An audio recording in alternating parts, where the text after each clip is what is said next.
Salut tout le monde, je me présente, je m'appelle Pierre, la société MSPC et aujourd'hui je voulais vous parler d'un problème commun sur les iPhone 7. C'est un problème d'audio IC. Donc ça c'est pour les techniciens, on a tendance à mettre ce nom-là, mais vous avez juste un problème de haut-parleur tout simplement dans les appels. Vous ne pouvez pas l'activer, donc là si j'appelle le 112, je ne peux pas cliquer sur le haut-parleur. Ensuite, deuxième test pour vérifier.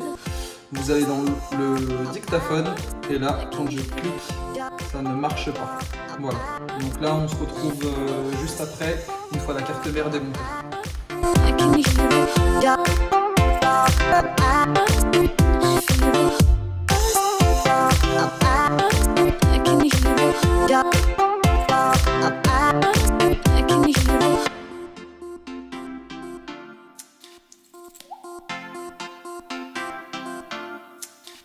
On se retrouve, la carte mère elle est démontée, elle est bien posée sur son support. Donc comme on peut voir, c'est un audio IC qui a déjà dû être réparé et pas correctement apparemment. Donc je vais reprendre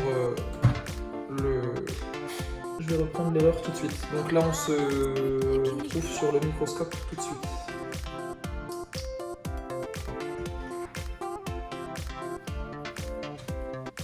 Voilà, là on peut voir qu'il a déjà été touché. Pourquoi? Je vais vous dire ça tout de suite.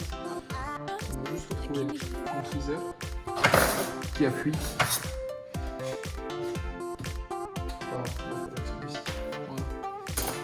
Voilà. On vient, moi je chauffe à 350 degrés à peu près, 355 parce que là il a déjà été fait, sinon je pars sur les températures plutôt un peu plus élevées. Voilà, là on voit la pâte UV verte, là, vous voyez juste ici.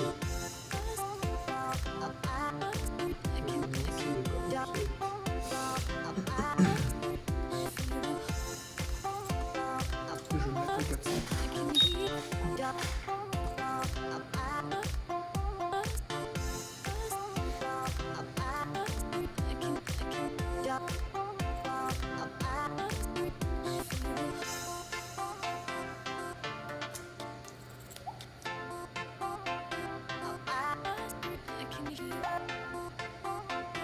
Voilà, dès que le flux commence à sortir, c'est que c'est bientôt prêt. Voilà, et là c'est prêt. Et ouais, je sais pas où il est le jump qui avait été fait avant. Il est plus là du tout. Attends, je vais essayer. C'est bon, il faudra le couper. Voilà. Alors, là ce que je vais faire, je vais remplacer l'étain.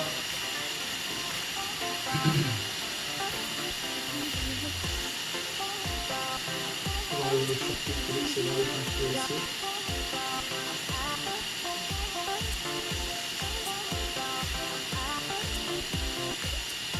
Voilà. Moi j'ai fait le choix de ne pas les aplatir avec la pince à dessuyer. Là je fais juste comme ça. Donc là je mets la puce de côté. Alors normalement ce que vous avez à faire c'est gratter la piste qui est juste ici. Je vais la mettre avec mon tweezer.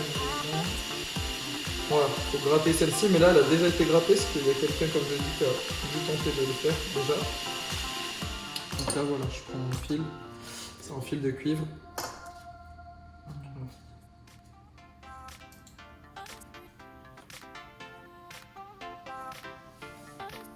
Voilà, alors les jumps, il y a plusieurs manières de les faire. Après, moi je le fais comme on m'a appris.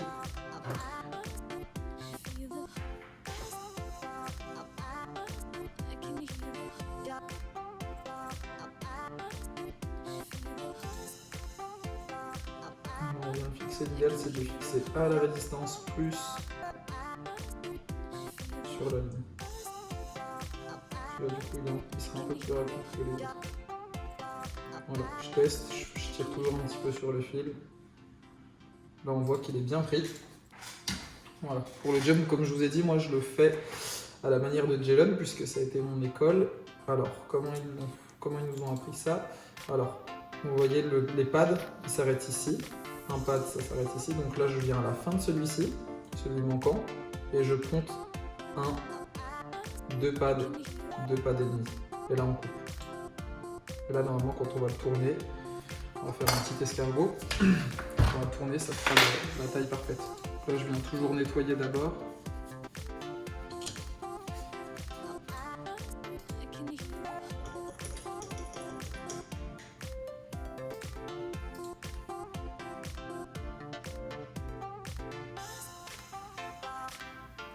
Là, la ligne manquante, après je vais vous montrer, je ne vous ai pas montré sur le schéma exactement ce qu'elle représentait, mais c'est une ligne de communication, si je ne me trompe pas, c'est une ligne I2C.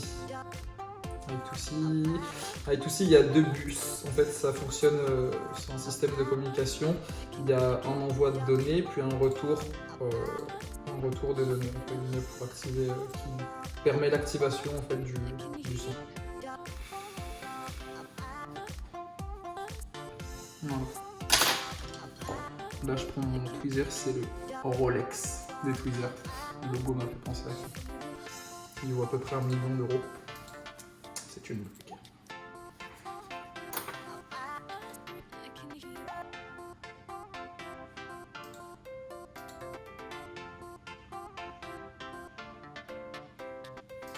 Je vais les ajuster un peu mieux.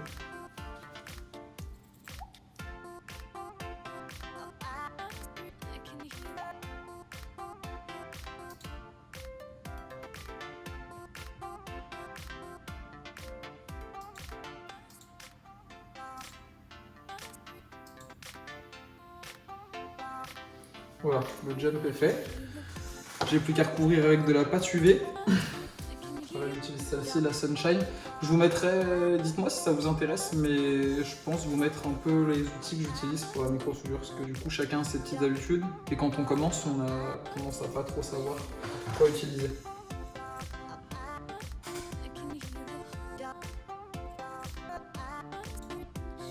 Il ne faut pas être trop généreux non plus sur la pâte, sinon ça, la puce ne se posera pas correctement.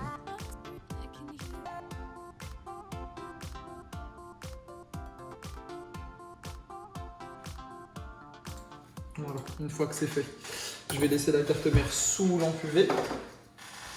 La lampe UV, elle sert à durcir la pâte tout simplement. Pendant ce temps-là, moi je m'occupe de la puce. La puce, on réutilise toujours la même. Là, j'ai pas changé, je garde celle d'origine.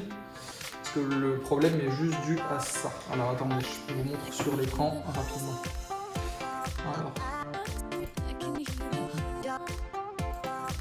Voilà, c'est ouvert et c'est pile poil dessus. Voilà. Je le mets dans le bon sens et là, je zoome un petit peu, je clique sur le pad C12.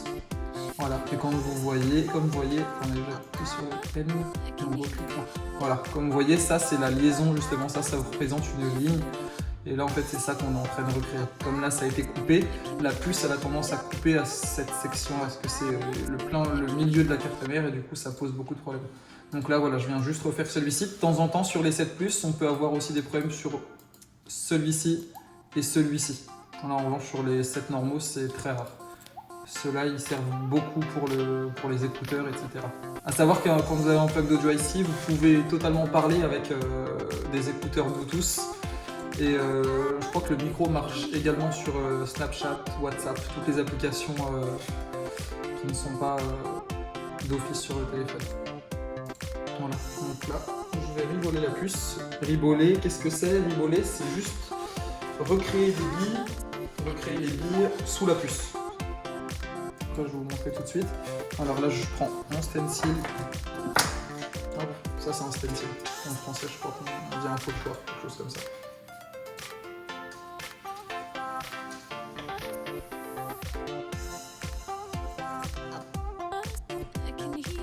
Donc voilà, sur le microscope, ça donne ça. Bon, bah, je l'ai retiré plutôt proprement, du coup, je vais même pas repasser dessus. Enfin, je vais pas changer les teints. Je vais recoller directement le stencil par-dessus. Voilà, et je vais juste appliquer la pâte à braser. La pâte à souder.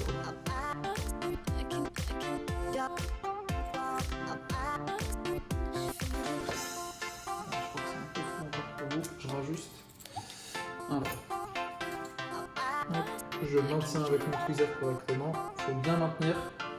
Et là, on vient chauffer. Pas besoin de chauffer très fort parce que c'est de l'étain basse température, enfin 183 degrés. Du coup, ça fonctionne très bien.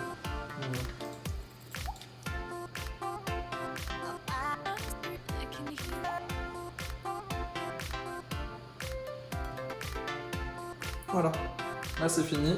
Les billes sont reliées. Je vais enlever le stencil délicatement. Voilà. Je vérifie qu'il n'y ait aucune bille qui soit restée dedans.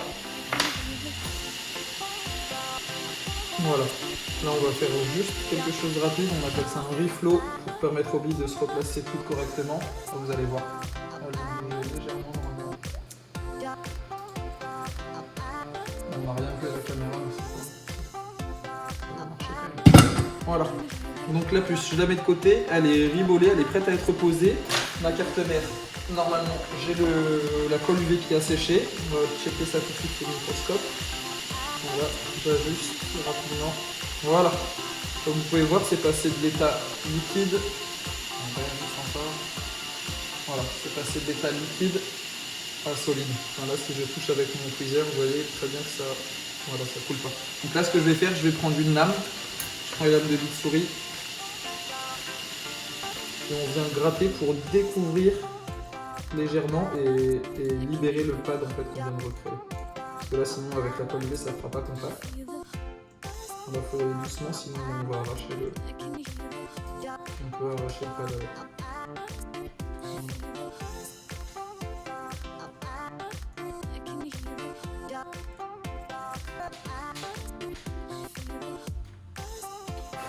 Une fois que ça c'est fait, on reprend un peu de coton.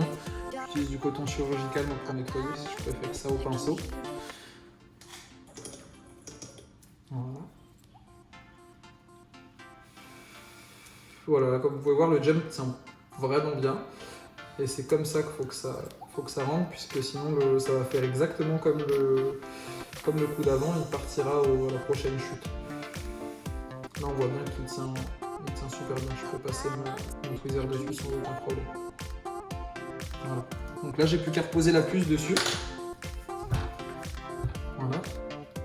On met du flux avant de commencer. Toujours. Pas forcément besoin d'en mettre beaucoup. Voilà. Vous allez voir, j'en mets juste sur le centre parce que du coup, grâce à ça, ça me permet de savoir quand la puce sera bien soudée ou pas. Voilà, l'angle de la puce, comme vous pouvez voir, le petit carré, le petit triangle noir, il se met en haut à droite. Et voilà.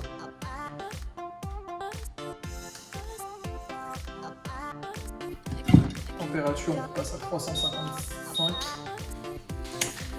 Et voilà. Je la maintiens en place un petit peu pour le départ. Voilà, là je la lâche et elle va se remettre en place vraiment toute seule. Vous allez voir à l'écran, je dézoome un petit peu pour que ça vous choque, donc ça vous marque un peu plus, je dézoome un peu. Et voilà. Vous allez voir, en fait, elle va ce qu'on appelle danser, on va la pousser, elle va revenir à sa position idéale.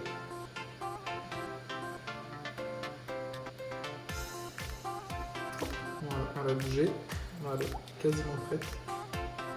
Donc, vous voyez, je la pousse et elle revient. Donc là, c'est qu'elle est à peu près bien soudée. Moi, pour m'assurer, je fais ça une ou deux secondes en plus.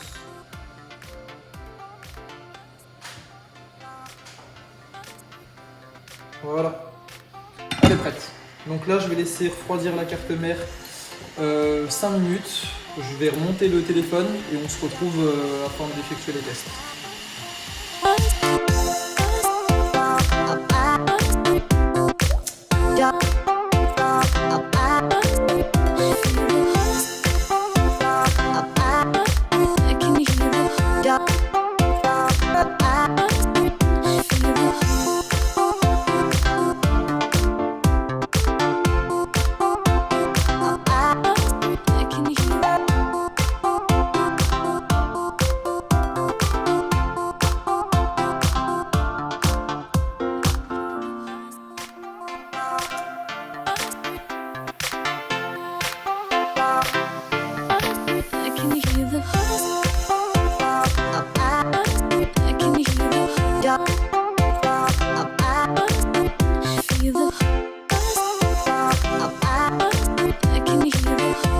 Voilà, on se retrouve la carte mère remontée dans le téléphone, on se retrouve donc dans le menu du téléphone, on va dans l'application dictaphone et on peut voir que l'enregistrement s'effectue correctement.